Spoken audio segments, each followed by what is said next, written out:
Olá, se você está aqui é porque você está interessado nas 3 maneiras de se proteger da crise e criar riqueza. Eu resolvi gravar esse vídeo porque eu sinto que a gente está nos momentos mais perigosos aí do mercado, que é um mercado que tem subido há muito tempo e que no último ano subiu em linha reta praticamente, né? Quase não teve correções para voltar a subir. Pode parecer muito contraintuitivo, mas o mercado de alta é o mercado mais perigoso. E isso acontece porque é na alta que as pessoas esquecem tudo que elas sabem sobre risco, gerenciamento de risco, de carteira, sobre, enfim, qualquer coisa. Elas simplesmente querem botar o dinheiro delas em ação e pronto. Então é em mercados como esse que você escuta: pois é, Vitor, sabia que eu estou 100% em ações? É, porque eu tenho que correr risco se eu quiser uma rentabilidade maior, né? Mas não se preocupe, eu invisto para o longo prazo.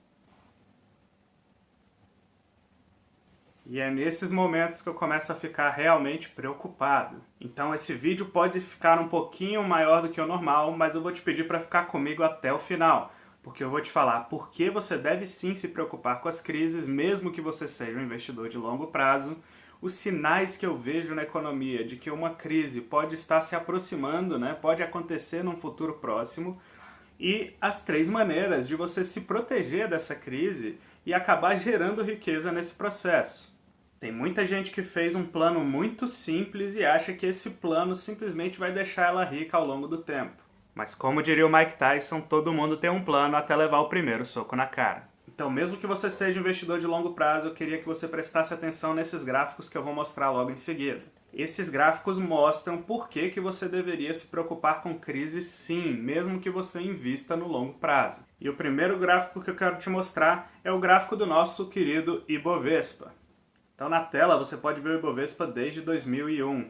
Bom, dá para ver que ele cresceu bastante desde essa época, né? E ele fez um pico lá em 2008, dá uma olhadinha. Esse pico em 2008 aconteceu em mais ou menos 74 mil pontos. E logo depois desse pico veio a crise do subprime lá nos Estados Unidos. E isso puxou o nosso Ibovespa 50% para baixo em questão de 5 meses. Depois teve uma breve recuperação até quase o mesmo valor que ele fez no último pico, e depois começou um mercado de baixa que durou aí até 2016. De 2008 até 2016 são 8 anos, mas se você for ver o momento em que o Ibovespa rompeu esse pico de 74 mil, demorou quase 10 anos, ele foi romper lá perto de 2018. Agora pensa aqui comigo em todas as pessoas que começaram a investir lá em 2008, quando estava aquela euforia louca. Você pode até dizer que você aportava todos os meses, fez tudo direitinho, o seu preço médio foi caindo junto com a bolsa. Mas, sinceramente, a pessoa que começou a investir em 2008, ela teve aí uns 10 anos de bolsa no mínimo de lado. Ela não conseguiu fazer retornos expressivos na bolsa. E aí, você que começou a investir para o longo prazo, teria tido a paciência de ter esperado 10 anos com a bolsa de lado até que a sua tese de investimento se provasse correta? Quem pensa assim não está considerando que nesses 10 anos ela vai parar de aportar por algum motivo, ou nem que vai precisar vender esses bens por algum motivo. Então, por exemplo, se você nesses 10 anos quis financiar um apartamento, por exemplo, ou seus aportes diminuíram, ou você vendeu ativos para fazer isso. Além disso, se você teve algum imprevisto maior do que você esperava, maior do que a sua reserva de emergência, ou alguma oportunidade realmente gigante, você não conseguiu aproveitar, a não ser que você tenha vendido seus ativos a um preço menor. É lógico que eu não sei a sua carteira, teve empresas que subiram nesse período, mas eu estou pegando o Ibovespa como uma média do mercado. E se você acha que esse mercado de baixa foi longo, espera até ver o próximo gráfico que eu tenho para te mostrar.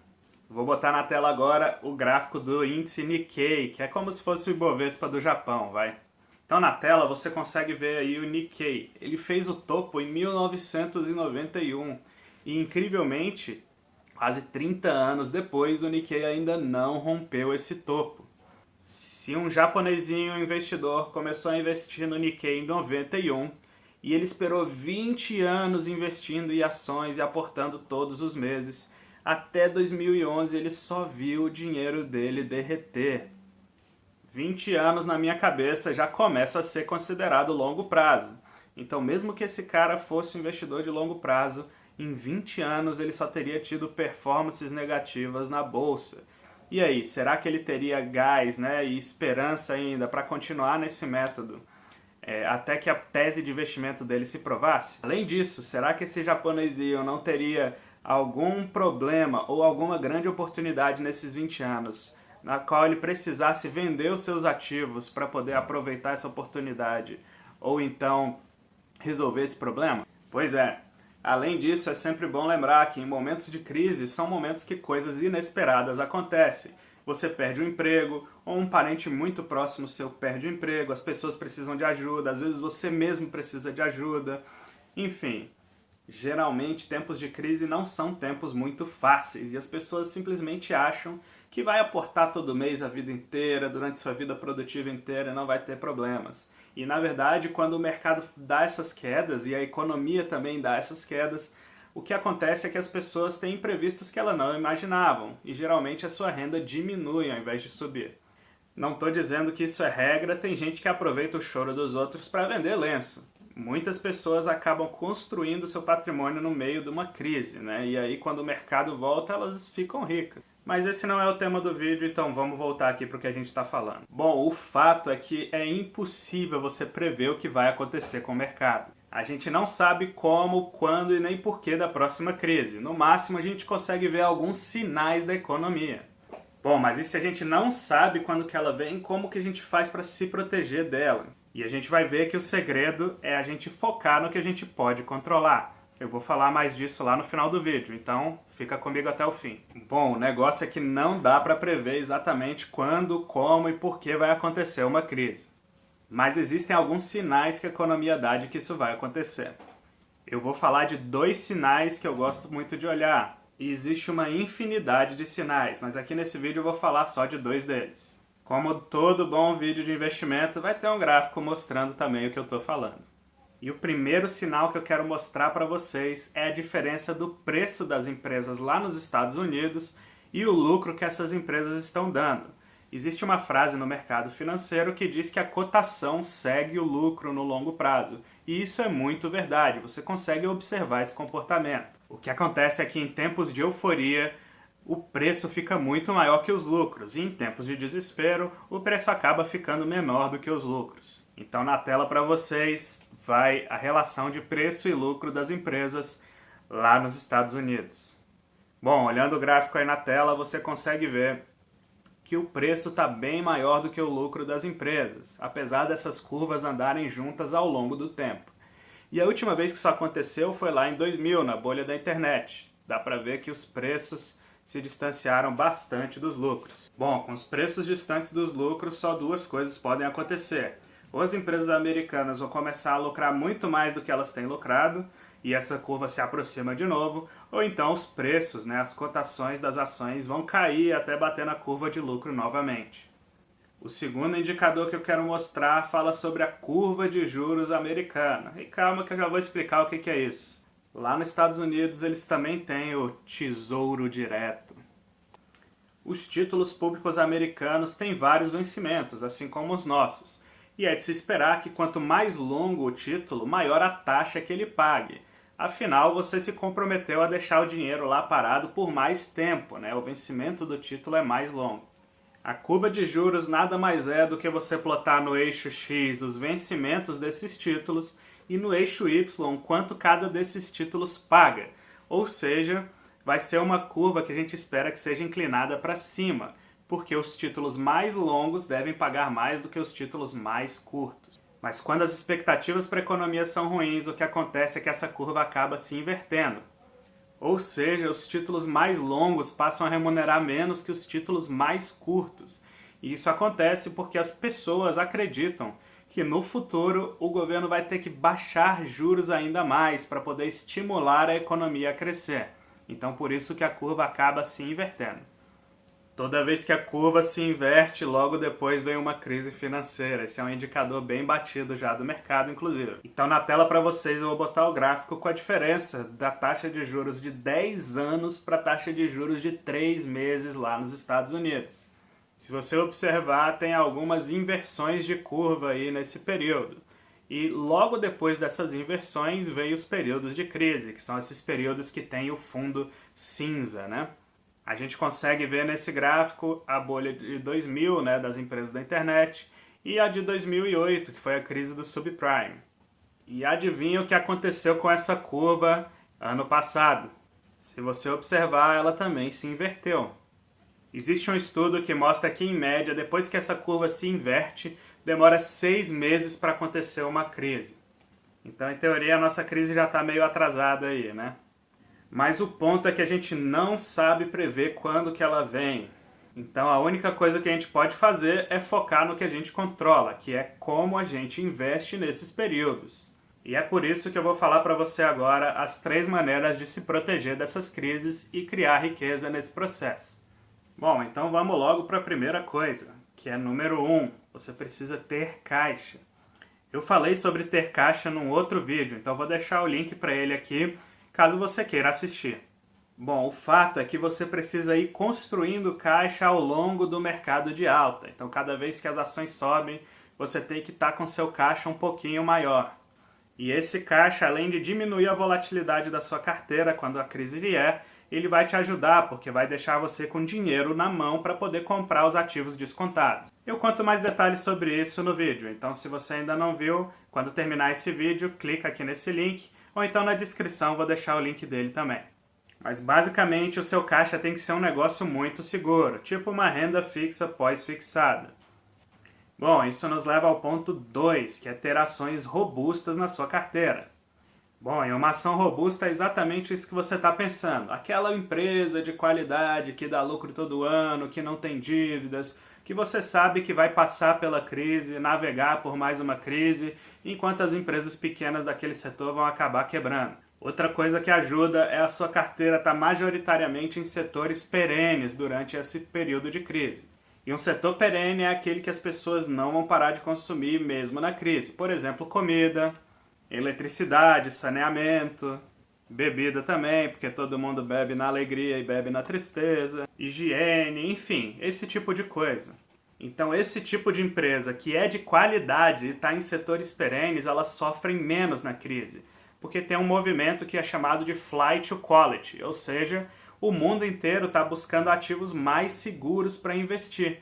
E aquela empresa que é pequena, cheia de dúvidas, aquele case que é um crescimento absurdo que a empresa tem que entregar para justificar aquele preço que ela está valendo na bolsa, ou então, enfim, outros casos desse tipo, né, empresas porcaria que sobem junto com o mercado de alta, essas empresas todas elas caem absurdamente. Mas as empresas de qualidade, elas sofrem menos, né, elas têm menos volatilidade durante esses períodos, porque as pessoas buscam mais esse tipo de empresa para poder investir durante períodos de crise. Então, se você tem elas na sua carteira, a sua carteira está um pouquinho mais robusta. E isso é muito bom para você passar pela crise. Bom, com uma carteira robusta, a sua volatilidade vai ser bem menor, mas provavelmente seu retorno nas ações vai ser negativo também, como todo o resto da bolsa. Então não basta ter só ativos robustos na sua carteira. Você precisa do terceiro ponto desse vídeo, que é ter ativos antifrágeis. Um ativo robusto é um ativo que aguenta muita porrada sem quebrar, né? São esses exemplos que eu dei da sua carteira, onde ela deve estar, a sua carteira de ações nesses momentos de crise.